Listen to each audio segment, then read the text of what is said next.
আসসালামু আলাইকুম। স্বাগত জানাচ্ছি শর্মা টিভি 24 এর আজকের শীর্ষ সংবাদে। আমি হাবিবুর রহমান। শুরুতে জানিয়ে দিচ্ছি আজকের দেশের শীর্ষ সংবাদ। প্রধানমন্ত্রী তারেক রহমান বাংলা নববর্ষ ১৪৩৩ উপলক্ষে আগামী ১৪ই এপ্রিল দেশের ১০টি জেলায় পরীক্ষামূলকভাবে কৃষক কার্ড বিতরণ কার্যক্রম উদ্বোধন করবেন। কৃষি সহায়তা কার্যক্রমকে আরও গতিশীল ও আধুনিক করতে প্রধানমন্ত্রী তারেক রহমানের নেতৃত্বাধীন সরকারের এটি একটি ডিজিটাল উদ্যোগ। তথ্য ও সম্প্রচার মন্ত্রী জহির উদ্দিন স্বপন বলেছেন, গণমাধ্যম সংস্কার কমিশনের সুপারিশসমূহ বাস্তবায়নের প্রক্রিয়া চলমান রয়েছে এবং সরকার গণমাধ্যম সংস্কারের প্রতিশ্রুতিবদ্ধ। আজ বৃহস্পতিবার এসডিজি বাস্তবায়নে নাগরিক platform, centre for policy dialogue এবং ইকোনমিক রিপোর্টার্স ফোরামের যৌথ উদ্যোগে আয়োজিত এক অনুষ্ঠানে প্রধানমন্ত্রীর বক্তব্যে তিনি এসব কথা বলেন। ত্রয়োদশ জাতীয় সংসদের প্রথম অধিবেশনের 11তম দিনে চলা কার্যক্রম থেকে ওয়াকআউট করেছে বিরোধী দলীয় সংসদ সদস্যরা। বিরোধী সংসদ সদস্যের প্রধান ও জামায়াত আমির ডক্টর শফিকুর রহমানের নেতৃত্বাধীন সদস্যরা ওয়াকআউট করেন।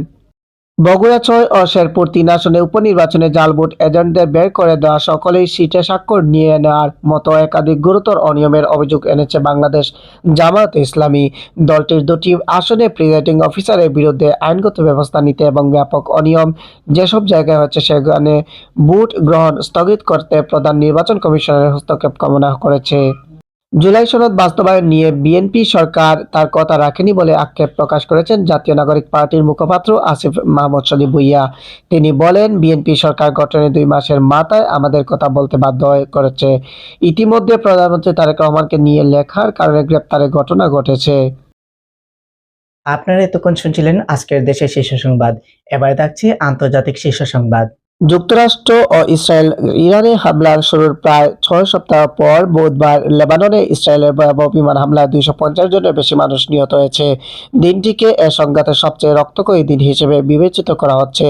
আজ বৃহস্পতিবার ইসরায়েলের দাবি করেছে, এসব হামলায় তারা হিজবুল্লাহ নেতা নাঈম কাসেমের এক সহযোগীকেও হত্যা করেছে।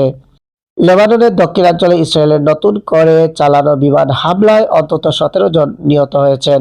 এ হামলায় আহত হয়েছেন আরও অনেকে। আজ বৃহস্পতিবার দেশটির রাষ্ট্রীয় সংবাদ সংস্থা ন্যাশনাল নিউজ এজেন্সি এ তথ্য জানিয়েছে।